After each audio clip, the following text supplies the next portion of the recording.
Searching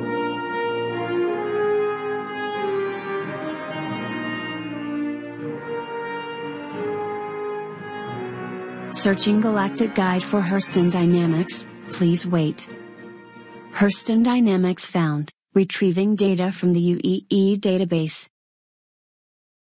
Hurston Dynamics is the United Empire of Earth's premier producer and distributor of both quantum cascade lasers and a wide variety of electron guns.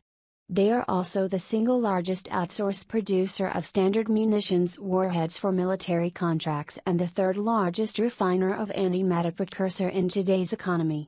Though few finished products bear the Hurston name, their raw materials and manufactured components are found in nearly every piece of space technology in flight today. Copies of Hurston dies are used in manufacturing facilities across the galaxy, with illegal copies even crossing the border for use in some production hubs. The Hurston family has been helping humans make war on one another for generations. They can readily trace the name back 500 years, to the development of the first power lasers for space defensive platforms. More fanciful family histories connect the present-day Hurstons to Earth's dark ages, crediting the family with everything from broad axes and crossbows to fixed-wing aircraft and atomic weapons. The current patriarch, Colonel Gavin E. Stanton, adopts this backstory wholeheartedly, decorating his office with millennia of killing tools and infusing the company's advertising and corporate culture with medieval weaponry wherever possible. Whatever the true history, the old adage has proven correct with the current generation: war is good for business. Hurston Dynamics is one of the rare megacorporations which can properly boast that it owns its own planet, having secured Stanton II from the UE government in a money and stock deal worth an estimated 50 trillion credits. Prior to the acquisition of Stanton II, Hurston was based on Earth, with mining assets and weapons testing ranges scattered throughout the galaxy. In the past 50 years, these have been significantly consolidated to the facilities on Stanton, making it the place to go for Hurston technology. A glitzy showroom and an uncomfortably formal pilot's bar, violas, belie the overall situation on the planet. Unlike the other inhabitants of the Stanton office park, Hurston has consciously run the planet into the ground. Every inch of the world not assigned to corporate facilities is being mined for antimatter precursors or blasted apart in research and development tests. Soot and smog pollute the atmosphere to the point that inhabitants must be issued breathers when conducting work outside their habitat cubes.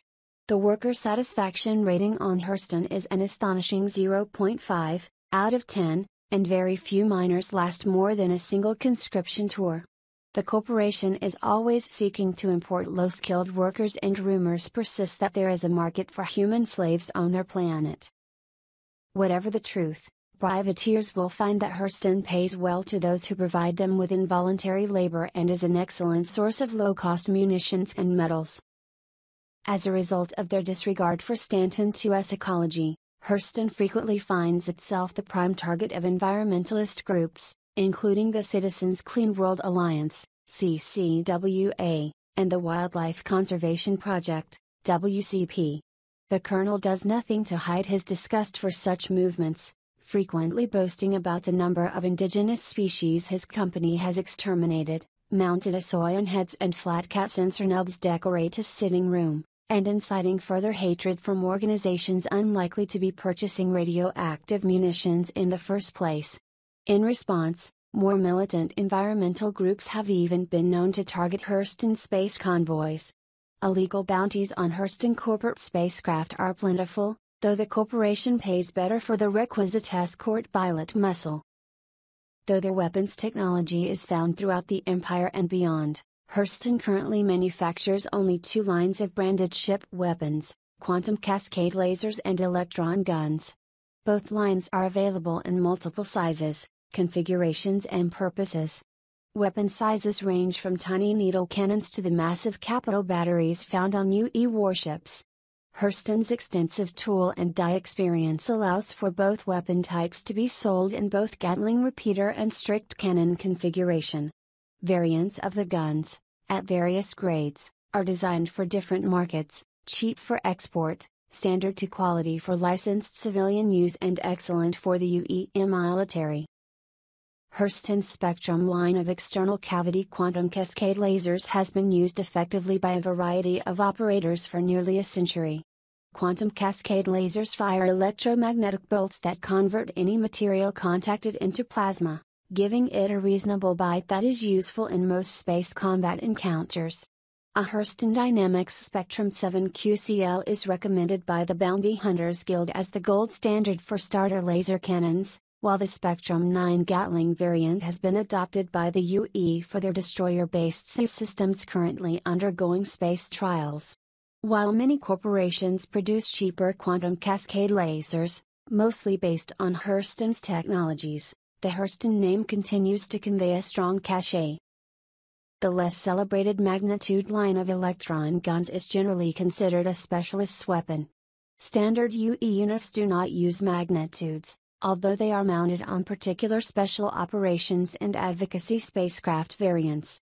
The guns strip electrons from hydrogen atoms and then accelerate them at high speeds suspended in a magnetic bolt focused through a multi-stage INSA lens. A pilot trained in the use of his particular model of electron gun will find it an incredibly precise and powerful weapon. A newbie activating such a gun for the first time will find it largely useless. Extensive weapons labs have been established on Stanton 2, and rumors of a third line of guns continue unabated. These rumors gained serious traction last year, when the corporation put out a record-high 10 million credit bounty believed to be for a mercenary who stole a test artifact from the corporation. It is unknown whether or not the bounty was claimed or the artifact was recovered. Observers do consider it highly unusual that Hurston produces conventional and antimatter warheads without their own delivery system. Many believe it only a matter of time until the company premieres an entirely new antimatter-derived slug thrower gun type. When, or if, it happens, it is likely to throw the balance of power among civilian pilots wide open, and potentially impact the course of the war against the Von Duel. You have reached the end of this entry from the Galactic Guide. Have a nice day, Star Citizen.